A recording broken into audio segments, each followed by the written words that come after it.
Hey there, everyone. Welcome to another episode of Catalyst Conversations. I'm your host, Hadriana Leo, and have I got a guest for you? In our spaces, we often talk about the golden handcuffs, that high income trap that really keeps you in roles that are unfulfilling. They're just not hitting the spot for you, but they're bringing the money. There is, however, another kind of confinement that some high achieving women face, and that's where they hit a ceiling that's based on the mission driven aspects of their lives. It's that moment when you join an organization to make an impact, only to find that your growth is stagnated by leaders who don't actually see your full potential. Well, today's guest is the person you call when you are ready to stop waiting for permission and start building your own lane. Listen, ladies, Christina Bryan is a business coach. She is a VP of Finance and People, and she is the founder of the Roadmap Coach. Christina has scaled platforms to millions in revenue and produced events for the likes of Nike and Meta. But her most powerful move by far was deciding to invest in herself when the door to advancement stayed closed. We're talking about a few things today: navigating the gap between mission and leadership. We're talking about the power of building those parallel paths and why wealth is ultimately about one very big thing, and that is agency. So let's dive right in. Christina, welcome to the show, my dear. Thank you so much, Hadriana. I'm so excited to be here. This is definitely one of my favorite topics. Well, listen, girl, you dropped some PowerPoints in your, I guess, in our preface here. These Yeah. are big topics that I'm just going to tell our audience right away. We will not be able to do the deep dive that you're probably itching to do, but Yep. we can make a start. So, We sure in can. your experience, you kind of had that gate kept stay in your lane sort of experience. What was that like for you? Well, it's happened throughout my career. It wasn't the first time. I think that there is a level of maturity and experience that allowed me to navigate it a little differently this time around. Mhm. And I think some of that also has a lot to do with the privilege of having mentors, the privilege of having career coaches at my disposal, that helps me navigate through that because it's not a good feeling when you know you have more to give, and Yeah. you feel like your skill set is being underutilized. Yes, 100%. So frustrating. There's this, I guess, a fine line because we get into industry, we start our careers, we build in our careers, and we know that there's this space where, you know what, I'm learning, I'm Hmm. growing. But then there's this other uncomfortable spot where you're like, but I can do this. Why am I not being offered this? How do you kind of differentiate between the two? Yeah, it's a hard one because it is so gray and sometimes it overlaps, right? So there are situations where you're being kept out of maybe decisions or potential opportunities for growth at work, and it's not personal. Rarely if, is it personal. Sometimes you might have a boss that just doesn't want to see your career grow, sure. But for the most part, there's usually something else motivating that decision, and you're just unfortunately collateral damage, right? Mhm. And so in those cases, the impact is the same, which is what I always tell leaders, right? Whether it's your intention or not to hold someone back, to intentionally gatekeep, the impact is the same. The person is feeling stunted, and chances are down the line, you're going to have a retention issue, right? If you Mm. really sort of value that person and value their skill set, it's going to be hard to keep them around, right? If they don't feel like Yeah. they're being challenged. And so I kind of bucket those, as you said, in two scenarios. There's one scenario where you're not necessarily being given career opportunities, but there's some lateral opportunities, right, within the organization or company where you're at, where you can Mhm. volunteer to help others on certain projects and still grow your skill set Mhm. so that you're not just pigeonholed in the role that you're in. And that was my example, my situation, where there were no opportunities necessarily within my role. And a lot of the ways I had suggested to my boss to expand the role wasn't necessarily what the organization needed at the time, right? And that's the Got thing it. I think sometimes we don't really understand. Just because you see your eye on a promotion or you see the next step for yourself in your career and how that might benefit and value the company or organization, it may not be a company need at the moment. And Right. so there has to be an alignment between what you're wanting to do, what you're excited about, and the need within the company, within the organization. And so sometimes, again, within your role, there might not be a need. So are there opportunities laterally to help your colleagues, to help your peers, and not looking at it as this is not part of my job description, but rather it's professional development, it's skill set development. And then there are some cases where there aren't those opportunities. The company is really small. There's nowhere to help. There's nowhere to kind of volunteer to grow the skill set. And there's nowhere within your role to expand or take on more work, right? And in those Right. cases, I say, look outside the house. You don't have to sit within where you work. Your 9 to 5 doesn't have to be your everything. If it's not giving you fulfillment, skill set development, professional development, you can find that elsewhere in a Yes. number of ways. Yes, and I like that idea because in my mind, we're not waiting for permission. We're not waiting to be offered if we are sufficiently self-aware, and Yeah, and that's a work in progress as well. for sure. If we're sufficiently self-aware, we kind of know what we're wanting, and if boss person is not going to offer it to us, Yeah. we can take it on ourselves to say, hey, where is this? And you're not necessarily saying quit your job, right? No, not at all. Who's going to go do that without another opportunity lined up? Not at all. Not at all. And in fact, what I'm saying is be strategic about it, right?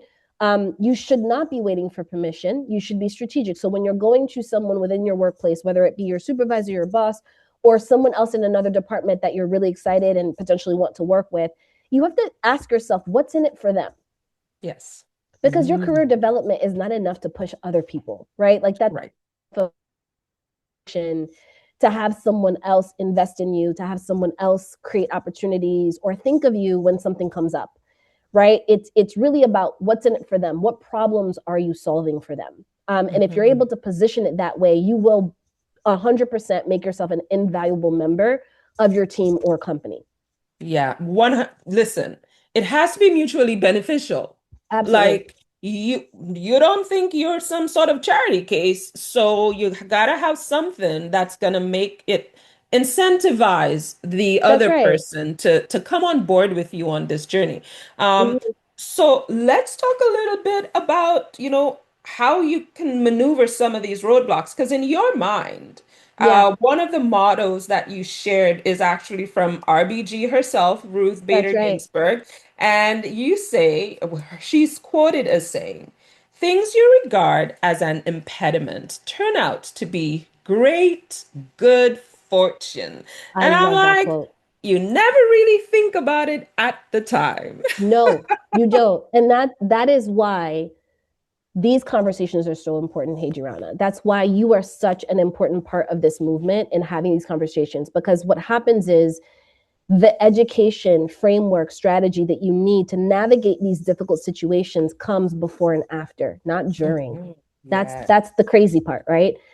As I was experiencing these leadership changes, I felt like something was about to change. Maybe for Mhm. the better, maybe for the worse. But when I became chief of staff at a nonprofit and the CEO resigned 6 months later, the first thing I did was hire a career coach because I had intentionally made the pivot to the nonprofit industry, wanting to have, I don't know, more access to impactful work, purpose driven Yes. work, mission focused work. And I was really excited about what that particular CEO was talking about at the time. It was very much, social justice issues and things that were very much relevant. And they were my personal motivations for wanting to join the nonprofit industry. So the alignment was there. When that CEO left 6 months later, I was nervous because I said to myself, does the alignment leave with her? Does the mission leave with her? Do these Mhm. strategic pillars leave with her? And what does that mean for me? Right. And so got a career coach, and in helping me navigate that, it was more about making sure I was asking myself the right questions. Did you accomplish everything you came here to accomplish? And at the time the answer was no. Okay. And being able to answer that clearly told me you don't need to consider these 50 forks in the road. We can go ahead and narrow it down. Because if the answer is no, that means you've got a little bit more work to do here. Yes. Now, what does that look like? That no, before you continue, I find that to be a phenomenal first step, a Mm-hmm. phenomenal first question to answer, because you Mm-hmm. are right. I think many times we bail on opportunities Yeah, before we have exhausted their capacity to lead in, like pour into us. There's more that's to right. learn, there's more to be exposed to, there are more opportunities that we can leverage. But because of these other things, probably rooted a lot in fear, Mm, but not ignoring the other systemic contributors, we yeah, leave before we have actually taken everything that we can. So it's a that's great right. first question, but then what? Yeah, and I think also the opposite sometimes happens too, where you have folks who are almost handicapped by what's happening, at work, by those golden handcuffs, and it drives them into inaction. And instead they do nothing. Again, And they fear. get the job. Again, fear, overstaying their welcome in some places, right? In some ways, but not looking for those opportunities outside of work. And I don't mean opportunities that would then swap out and replace your full-time work. Maybe it does, but it Right. doesn't have to be so black and white. And it doesn't have to be so I'm quitting this job to go to that one, right? It Yeah. could be I'm doing this work, but I found and have been able to fill in the gaps of whether it's your financial goal that you're trying to meet or that feeling of I need something that's like feeding my soul. I need something that feels good to me versus just pushing numbers all day long at work, right? There are Yeah. opportunities for that outside of work. It doesn't all need to be under one roof. And this is something I learned the hard way. Your full-time job is not your end all be all. It's not your Mr. Right. It's not your, you know, it's not your future spouse. It's not. Yep. It doesn't But need to even be your everything. future spouse is not your end all be all. Come on, That's a good point, people. Hadriana. That's a Hello. great point, right? Like, Hello. don't put all your eggs in the one basket. Yeah. Is at the end the lesson here. And it's okay if it doesn't fulfill you. Like that's okay. This is what we're learning. I think specifically post pandemic is your full time job doesn't need to be everything for you. And in fact, for most people, it's not. Yeah. I think we have been, and I'll say this with a measure of care. Mm-hmm. We have been assigning a role to our revenue earning activities Mm-hmm. that it is not designed to carry. That's right. A lot of us think that the way we earn a living is supposed to be a purpose fulfillment. And to some degree it is, because I believe Mm-hmm. your purpose is exemplified in all of the places and spaces where we operate. That's But right. what is the primary role of this thing that you're doing, checking in 9 to 5 for? Is it actually where your purpose is going to be, broadcast and fulfill you? Or That's is right. this where you pour out in exchange for a resource that will now allow something else to happen? So I think that is a fair point. We Yeah. expect our jobs to do something that it may not be the thing for it to do, right? And So, also know that that might change. If you do decide to stay at the job because there are other ways that you found to fulfill you or other opportunities for income, alternate sources of income, that's great. You don't have to leave your job. Awesome. And in my case, what ended up happening was there was so much leadership changes at the nonprofit where I was at that we actually landed on a leader eventually that I worked really well with. wow. Opportunities came flying out. Within 2 months of her taking on the job as CEO, I was promoted to VP of Finance and People. And so it can turn around, right? It can turn Yes. around. And what happens is, which was in my case, you're creating a business and a company based on it not turning around, and then it turns around. Now, what do Yes. you do? So that adaptability and flexibility, I'm telling you, is such a superpower, especially for women. The ability to just move with the flow, to adapt, is to me the formula for resilience. Well, yes. And resilience is the thing, right? Because we have to find a way to stay around, to To stand the take course. care of what we need and to be in for the long haul, That's right. That's right. The way long down the haul of your road. life, by the way. We're not Yes, talking yes. about being at a company for 15, 25, 35 years. We're No. talking about you really investing in your future, you really Yeah. investing in whatever that means for you, whether it's entrepreneurship, climbing, the corporate ladder, or both. It's about having a plan so that you're not shooting from the hip, Yeah. and that plan be malleable, be flexible, be adaptable. Yeah, there aren't a lot of people out there who are giving that kind of leadership because I so know. many people it's yeah, you got to quit that job and you got to I like start know. your business and that is the only way and this is the only way. It's refreshing. It's very Yeah. refreshing, Christina, to hear someone say you can thrive in any environment, career wise, leadership wise, even idea generation wise, creatively, we can thrive in however that manifests if we start from a place of what do I want? Yeah. Where do I want to be and how? So tell me this then. What is a roadmap coach? Because a lot of people thought the road led out of whatever Yeah. wherever they were or whatever they're doing. What Yeah. is your role as a roadmap coach? It's about having a plan. I am an avid believer that you can accomplish anything, you can reach any goal if you have a plan. Not just any plan, a plan that is executable, right? Which means it's not going to span a 12-month time frame. I do my roadmaps in 90-day increments because that's all my brain can take. I just Right. want to know what I'm supposed to be focusing on for the next 3 months, right?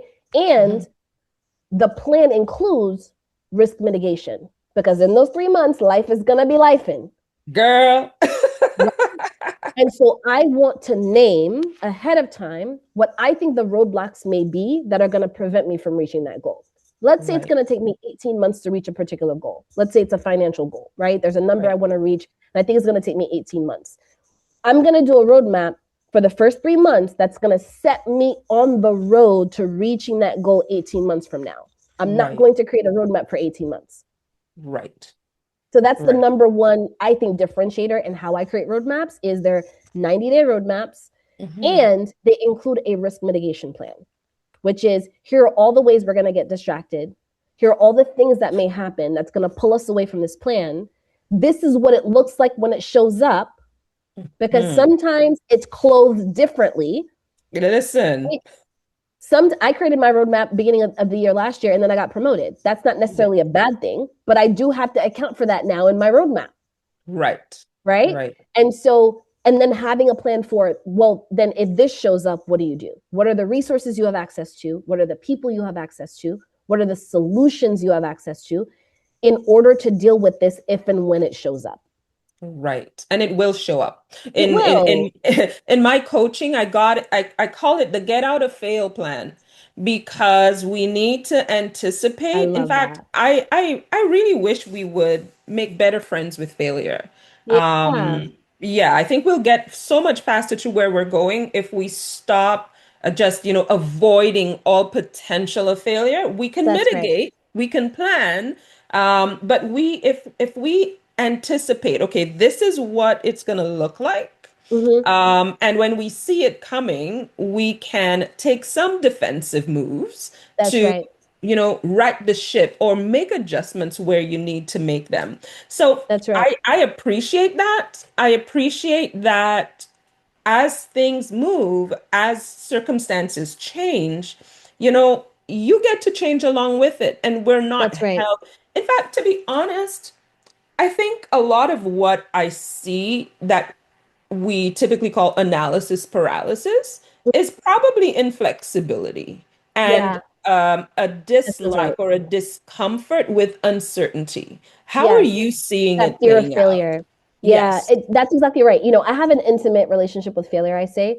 Not because, I'm the only person on earth that's ever failed, no one has, but through my past business failures, I decided to actually study failure. I wanted to understand it from other people's perspectives, not just from a perspective of a business failing, but maybe a marriage failing.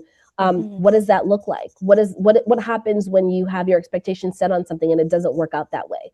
Right. And so instead of that, I'm actually writing a book on failure. And my belief is that failure is cyclical. So very similar to grieving, how grieving has different stages. Yeah. And once you've gone through the phases of grieving, it doesn't mean that you'll never grieve again. It just Right. means That's that, true. right? It doesn't mean you'll never grieve again. It just means that now there's somewhat of a playbook where you can take better care of yourself while you're grieving, to give yourself the grace and the space to go through that grief process so that you're coming out of the sort of grief cycle or the grief period feeling Mhm. like a new person. Yes. To Yeah. me, failure, I approach failure the same way. I think failure is cyclical. I think that there are stages to failure. And I think they look very similar, regardless if it's a business, if it's a marriage, or something else that's failed, because we're human, right? And we process things in similar ways in terms of just being afraid to fail in the first place. And now that you have failed, the doubt, the self doubt that then shows up as a result, right? Mhm. And what that then does to your future decisions. And so Right. my goal is to, through my roadmaps, and also just through my studying failure, is to really empower women in those moments where you feel like you're at the lowest of the low. Like I have got this big dream, this big plan for my life. And it's just a dream and a plan. I just know I can never make this work for myself. That's absolutely untrue. Whatever the Mhm. dream is, I promise you, obviously, it takes work, it takes strategy. There's a book I'm currently reading actually called Everything is Figure Outable. And it's pretty much that concept. If you have a Yep. plan, you can create momentum and put things into motion for yourself and actualize your dreams. You just need a plan. You don't need permission. You need a plan.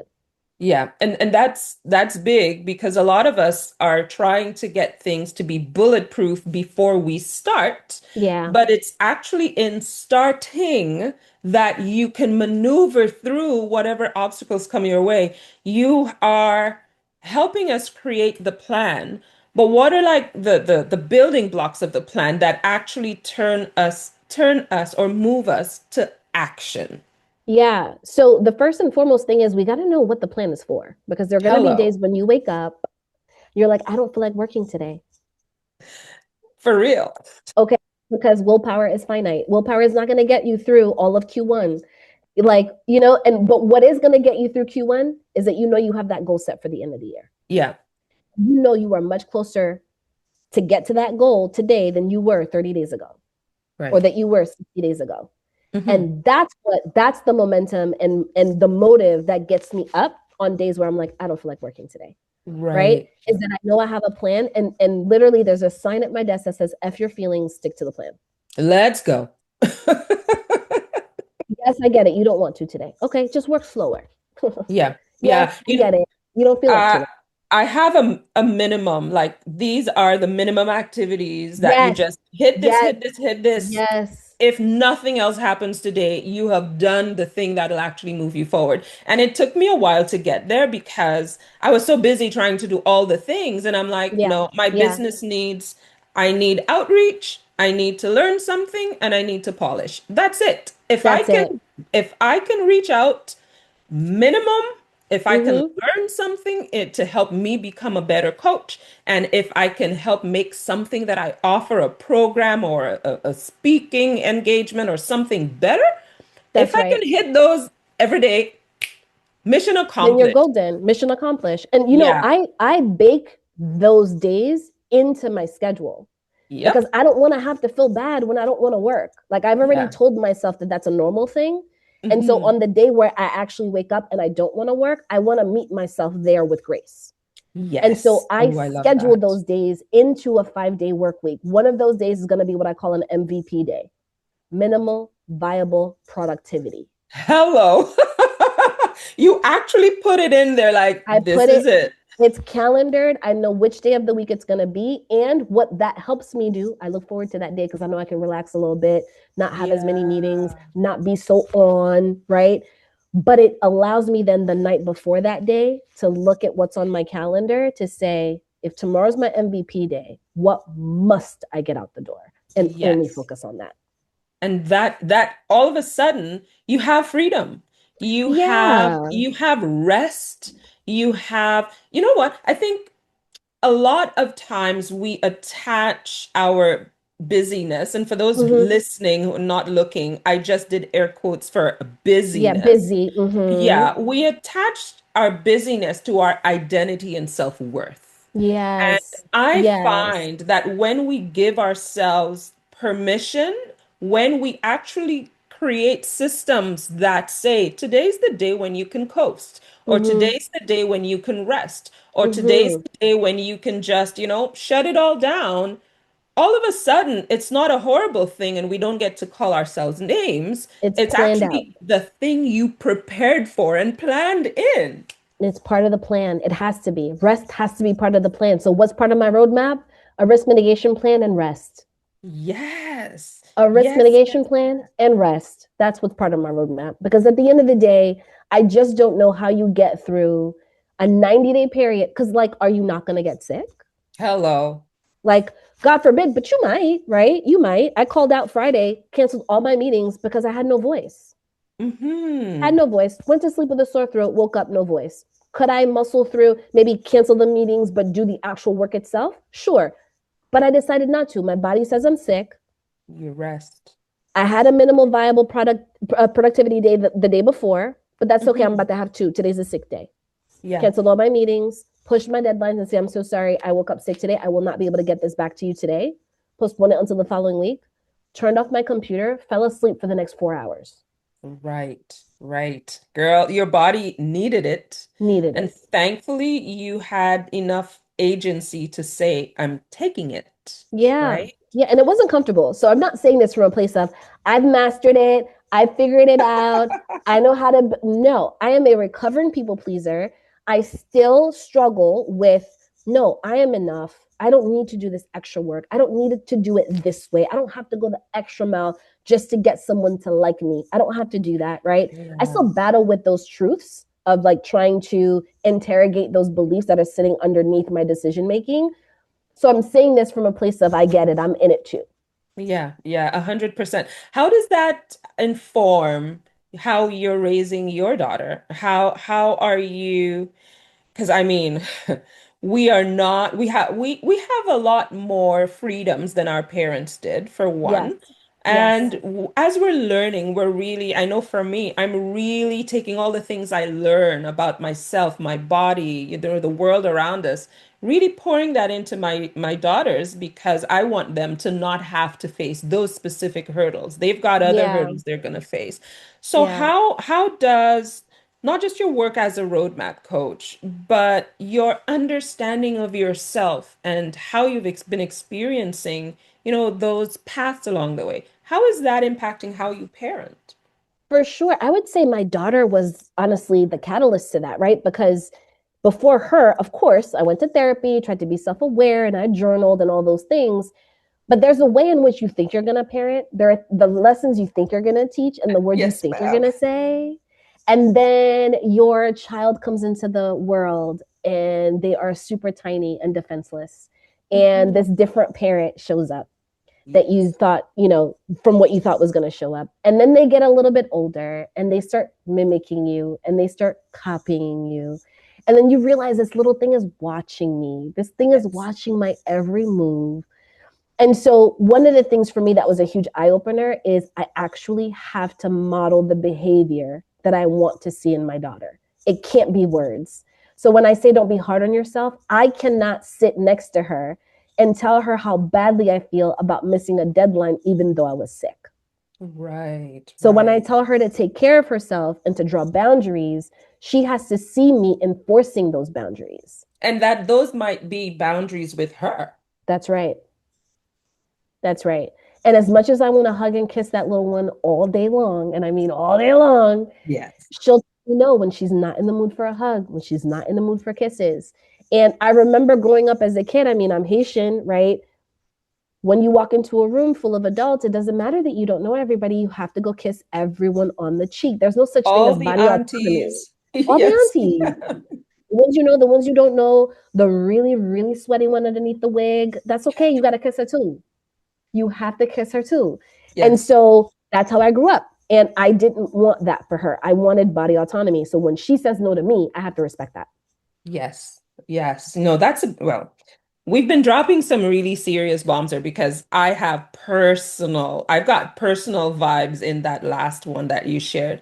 And Yeah. it's a big deal. It's actually one of those things where I said something to my daughter last week, and while we were in the store, and I caught myself and I says, okay, we have to revisit what I just said Mm-hmm. because that was not the right thing. It was using stories from the past to inform what I said, and that Mm-hmm. it was not aligned with what we were trying to create and build and put into place for her and for Got it. myself. So Yeah. even when I slip, I gotta come Kudos to up. I gotta you. fess up and share it in public so that they, well, not in public, but to them, so That's that they can see That's it. huge. And to me, that's already such an improvement, right? From, again, no shade to my parents' generation. I love my parents. They did their Oh yeah. absolute best. They've gone through a lot to get their children to where they are now. And my hat Mhm. goes down to them. And my work ethic, just my ability to do what I do today is from them. Right. Um, there is this concept of doing and productivity that we did get from the previous generation. Right. And this concept of, I will not admit wrongdoing, I will not take accountability because I'm the grown up, Yeah. Yeah, right? yeah, yeah. And I Do think what what I you did say, really not as I well, do. yeah, and I think what you did really well there, Hadriana, is just acknowledge that you're not perfect and you're going to get it wrong sometimes, Oh yeah. but that you're willing to be honest when you've got it wrong, right? And I, Yeah. I think that that in itself would have spared so many arguments with my parents, maybe even a little bit of trauma from my own self of like Hmm. knowing that it's okay to take accountability. It's okay to hold people accountable as well when they're wrong, Right. Right. and not shrinking. And so the piece of you recognizing in the moment and saying out loud to your daughters, "Hey, I don't know if that was right. Let's revisit that. Let's have a conversation and unpack this because I don't know that I said the right thing here." Yeah. That teaches them to do the same. 100%. I love the idea of being just yourself, Yeah. being who you are, being perfectly imperfect, Mm-hmm. and normalizing that, even Yeah. in our leadership journeys, in our careers, whether you're doing the corporate ladder or you're building a business, you get to be you and you get to fail upwards. You get to fail Mm-hmm. forward. And you will have so many more successes than failures along the way. Yeah. It's gonna be that blip way And in the the failures, past, you that's know? the education, that's the practice. Those are the opportunities that's going to get to the success. It's Yeah, hard to hear that when you're in the failure. Trust me, I girl. know. Trust me, I know. Because when I was in it, I remember my mentor, Charlie, may he rest in peace, kept telling me, "You're exactly where you need to be. Trust me, you're exactly where you need to be." And it was really hard to hear that at the time because I'm like, "You mean I'm a failure? You mean like I have to be a failure?" And that's the thing, Christina the failure. failure is not, yeah, the thing is, failure is not really an adjective or a verb, so a person can't be a failure. Yes. They can fail, sure, but it's such a moment in time. It's such a Yeah. moment in time, and you don't realize that in the moment. But it could be a great good fortune, right? It That really part. could be. Listen, I want to make sure we touch on this because for some of us in our careers, along our paths of, growth and leadership, we realize that, the career, like that thing we do that takes up the most of our time, Mm-hmm. something is missing. So Yeah. either we're shrinking to fit into, a little cubby space, or Yes. we're in Yes. that space, but it's just not hitting. Tell me how we can kind of set up that side lane. How do we model that? Because I ain't got time, Christina. Yeah. Yeah. There's a couple of ways, I think that again, first start with the low hanging fruit. Like there's no reason to complicate this, right? So if you're at work and you're looking for additional opportunities, start with work. Like what are they doing there? And who's doing something Mhm. interesting that you want to learn more about? Um, at the end of the day, you have to have the capacity to do that. So if your Yeah. job is already overwhelming and you are already wall to the wall with work, and you do not have the opportunity to pick up more work either at your workplace or outside of that, that's the first piece we have to fix. Again, Got it. that's what having a plan is all about. If you have a goal, you know what you're trying to get to, Let's Hmm. talk about what the first step is. Not the 10th step, not the 15th Right. step, just the very first one. What is that? What does that look like? And if I'm saying to you, well, find other opportunities at work, and you're like, how? I'm completely bombarded by this job I don't love. I'm Right. completely bombarded by all of this work that's not growing me in any particular direction. So it's kind of a double edged sword. I'm stuck in this job. I've got all of this work to do, zero time to do anything additional, including looking for another job or other opportunities. That is a Right. conundrum. Yes, it exists. A lot of women find themselves here. And it does require, we've got the same 24 hours in a day. It does require that you remove something from that. Yes. It Yes. requires that you remove something from those 24 hours. It's up to you what that is. That's where the freedom comes in.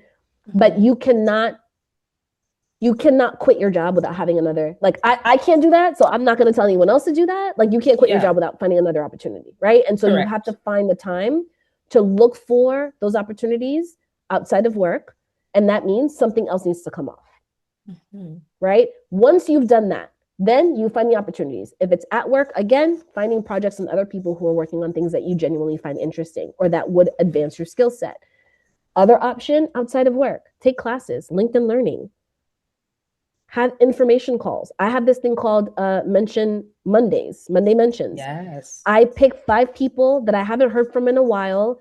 It could be past clients, it could be previous coworkers, it could be literally anybody on my LinkedIn, on my Instagram, on my phone book. I just reach out to 5 people per week. Hey, it's been a while. I saw on LinkedIn last week that you just accepted a new role or just got a promotion. Congratulations. How's Yeah. it been? How's life? Hey, I just saw your daughter turn 3. My daughter's turning 3 in April.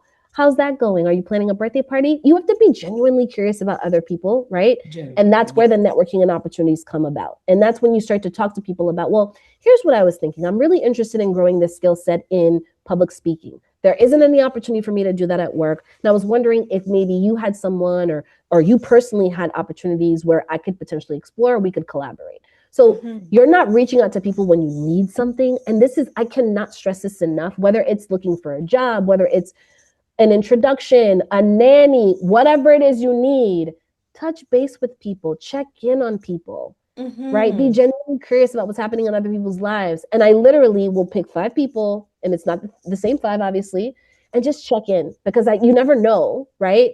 When you're going to need something. Or more importantly, I've checked in with folks. I'm like, oh my gosh, yes, I've been meaning to I reach out. Can remember. we chat That's next week? right. Yeah, So, definitely. that's to me the finding opportunities outside of work. It's taking classes, professional development classes, some are free. There are a ton of platforms, right? Coming out of the COVID years, there are a ton of platforms that are offering virtual classes.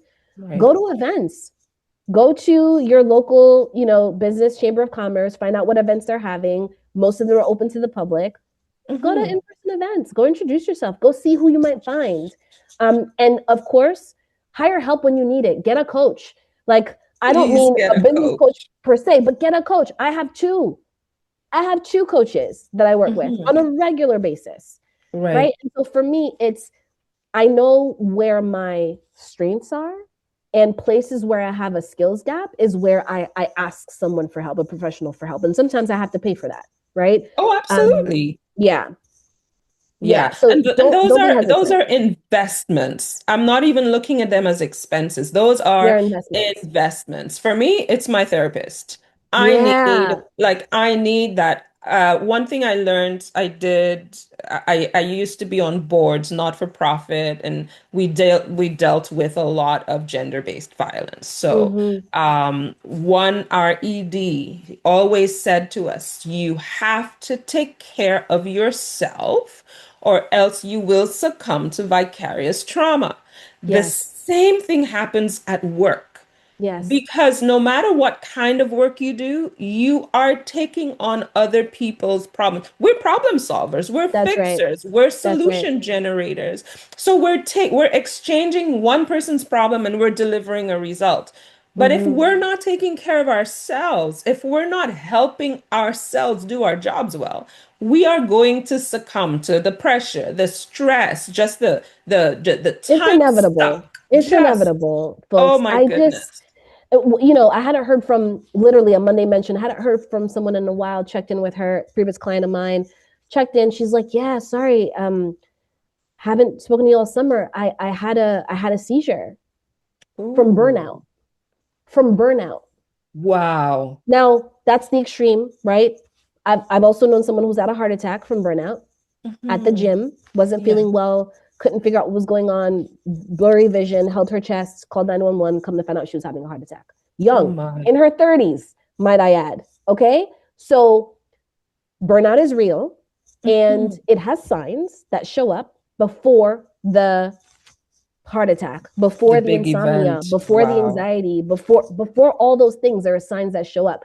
And you can choose to ignore those. Yes. You can choose to white knuckle your way through them. Yes. That is a choice though. Yeah. And you can choose differently too. Yes. And that's where the agency comes in. That's where we have to value ourselves, our goals, our dreams enough that we set the priorities in the right order, That's right? right. We Yeah. have to advocate for what we need. And I love how it starts with a plan because in my mind, if you're crafting a plan, it forces you to ask questions that Right. underpin the plan. Like, Right. what do you want? Where do you want to be? What's the next step in your career? What's the title that you'd like to have? It forces us to have these questions, ask these questions instead of just going along to get along. Yeah. And so, sometimes you do that because you're just like, one of the stages for me of failure is coasting. Yes, Like, I don't want to use my brain. I'm still really hurt by what happened. I'm pretty traumatized that this thing did not work out. And I cannot be productive right now. right. That is actually an agreeable, understandable, reasonable phase of failure. And so Yes. in those moments, you're just going about your business. You're just going through the motions. You're there, but you're not there. That's part of Mhm. it. That's Yes. give yourself grace. That's part of failure, right? But once you come out of that, the place I start when building a roadmap is the end. I start at the end and then work my way backwards because I want you to name why this matters. Remember, I Yes. said you're going to wake up and not feel like doing this anymore. You're going to wake up and you're going to get distracted. I've got shiny corn syndrome. As soon as something more attractive shows up, I'm like, oh, that looks good. My I know. roadmap keeps me centered, Yes. right? And I'm guessing that in the same way your roadmap has space for those MVP days, your Mm-hmm. roadmap probably has space for you to be a little curious Mm-hmm. without completely losing momentum or going off track. That's right. And I often say if you're an entrepreneur or even a leader and your head is always in problem solving mode and you're always reactive and you're in it, you're in it, you're in it, without heads down space, without time blocked off on your calendar for 90 minutes minimum to just do one thing, whether it's look into this app that you heard somebody talk about recently and you want to know more about it and how it might be able to service your business, or right, I have 90 minutes on my calendar, and sometimes if I have more time, I can have more time, but 90 Wow. minutes is the minimum in a 5 work week span where I'm going to learn something new. I don't know what that is Yeah. ahead of time, right? Yeah. I'm sitting here talking to Hadriana. You mentioned this course, this book, and I'm like, wait a minute, I want to look into that. I have a list of things that people have mentioned to me that I want to look into. I'm not going to do it right now.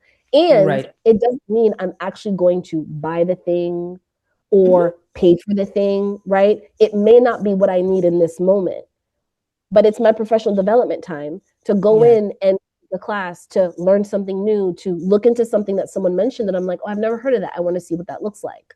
Yeah. There are platforms that are newer that people now have been suggesting that I get on, and I'm like, that would be great. One, I don't have the bandwidth or capacity at this moment, and two, it doesn't further my goal. Right. So I Exactly. And wait. it make decision making is so much simpler. It is. It is. It really So, is. so much simpler. So much Yeah. So simpler. start with the end goal. Start with the why. Work your way backwards.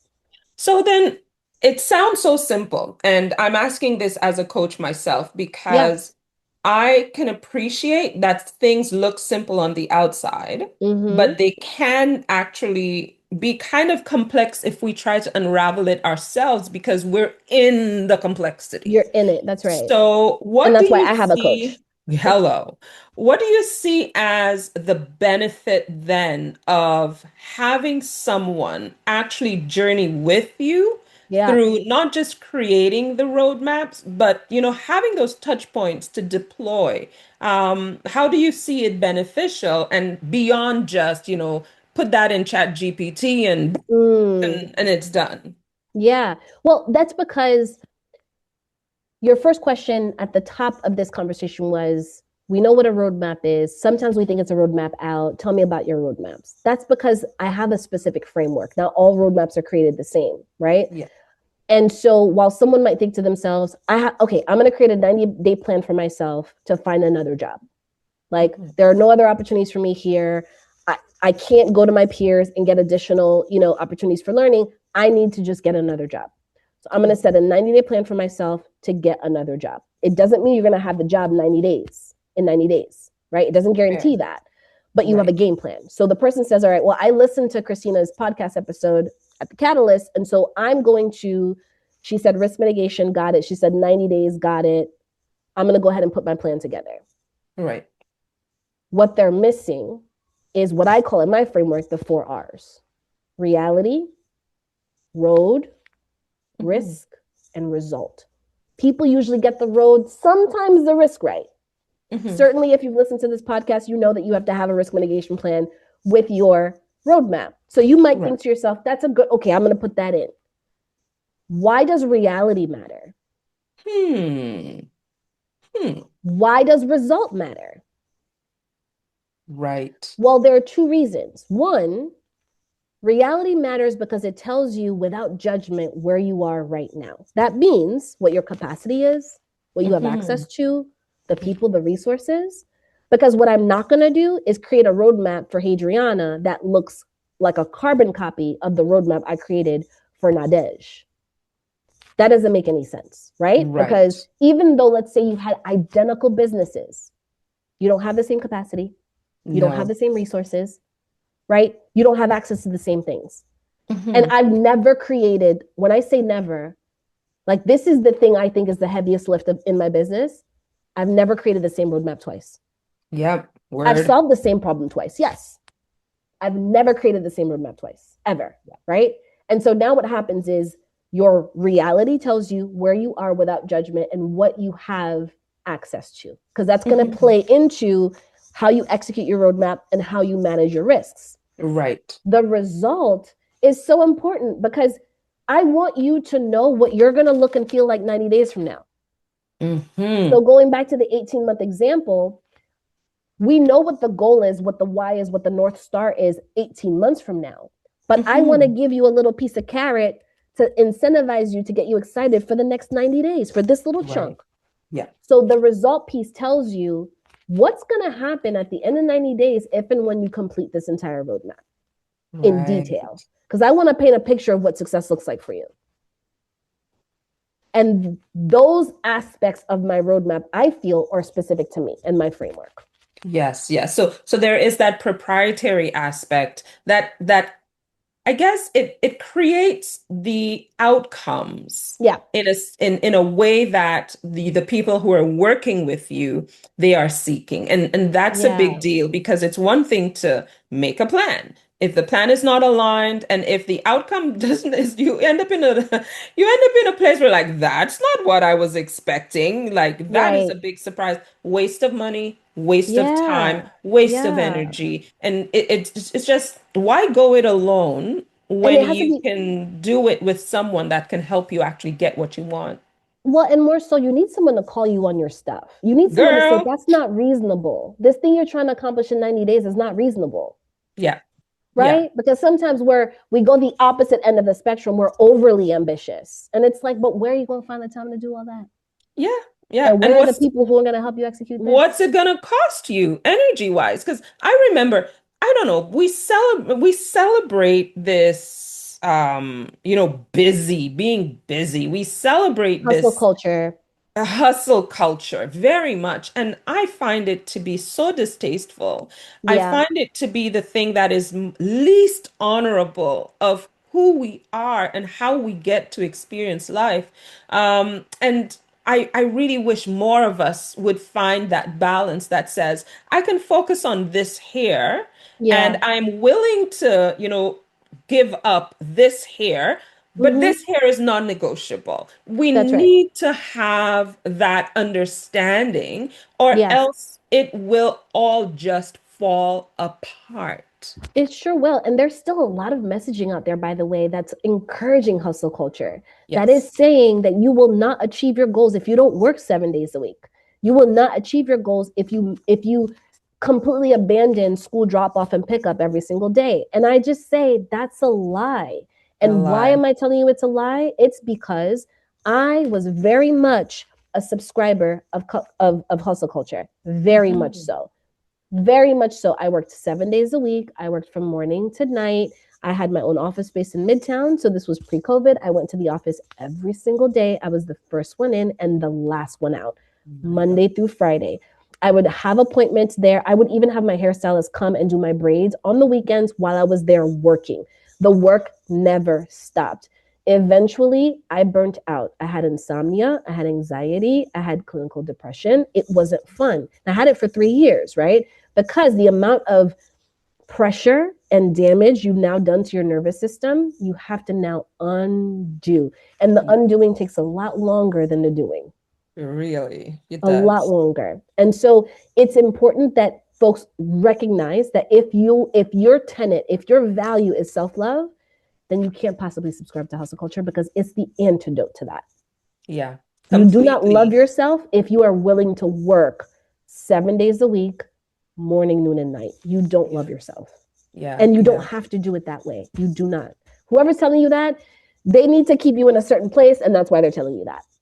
Yeah, they have for themselves what they want out That's of right. you, That's and right. as a result, they will send you that messaging. That's exactly it. And while you're breaking down, they're probably moving on up. I don't know, but And not I thinking about you think for a second. yes, not at all.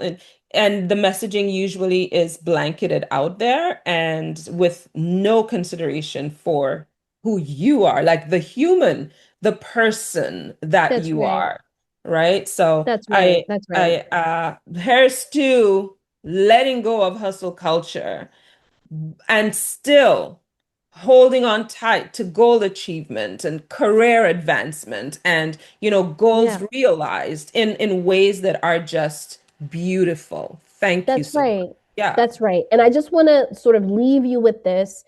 Sometimes the bravest move is creating the work that you wish existed instead of waiting to be promoted to it. girl. And that's within the roof of your job or outside the roof of your job, Right. whichever. I really wanted to work with women, specifically women of color. I was starting to have that opportunity at work. The opportunity was taken away from me. So I found it outside of work. End of story. Yes. Yes. That's Yes. it. That's it. That's it. That's all.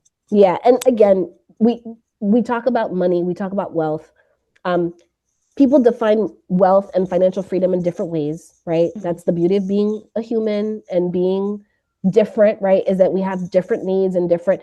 But when I work with an entrepreneur and we're talking about the why, and I'm like, why is this so important to you? Like, why is meeting this goal important? What is this going to do for you? When they say to Mhm. me, I just want to be rich, we're going to spend another 30 minutes digging even deeper because at the end of the Yeah. day, that doesn't mean anything to me.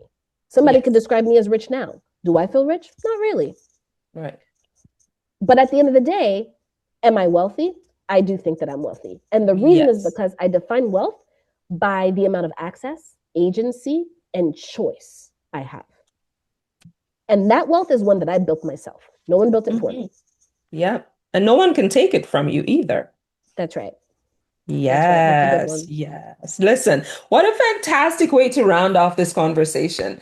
I really want to thank you for being here because, I mean, you've given us a different way to approach like goal achievement. You've given Yeah. us a different way to take a look at what so many have said as, this can only be done one way. This is absolute. And you're saying, well, no, this can be unique and this can be of great value. This can give you great joy and you can get that fulfillment. So thanks for sharing that. Please tell our listeners, our viewers, where they can find you in all the digital spaces, please. Absolutely. On LinkedIn, I'm Christina Bryan, so you can just search for me that way. On Instagram, I'm the Roadmap Coach. So at the Roadmap Coach is my handle. And you can always go on my website. If you are an entrepreneur and you are looking for resources, there are a ton of free resources, guides, playbooks, etc. on my website. Go to www.theroadmapcoach.com, and you'll be able to navigate fairly easily once you get there and look for what you're looking for. Awesome, awesome. So be sure, everyone, to check out the resources on Christina's website. And I just want to say once again, I am so happy that she chose to come and share those insights with us. I think one of the things I'm taking away here is that your impact is not up for debate, and your growth is not dependent on someone else giving you permission. That's So, right. for that woman who's listening, if you're feeling like you're hitting that ceiling of either your job or your space, you have the power, you have the agency to build parallel paths. You have the power to choose where your skills are applied. Wealth is agency, and your agency is your greatest asset. So, if you are ready to stop waiting for that invitation, please check out Christina's resources. And if part of that roadmap has that financial entity to it, please book a consultation with me, moneynavigator.ca. Let's move from that imposter earner and, analysis paralysis persona to being unapologetic architects of our legacy. That is where you get to apply your agency in creating wealth. So I'm Hadriana Leo. Don't just earn, evolve, and I will see you the next time. Take care.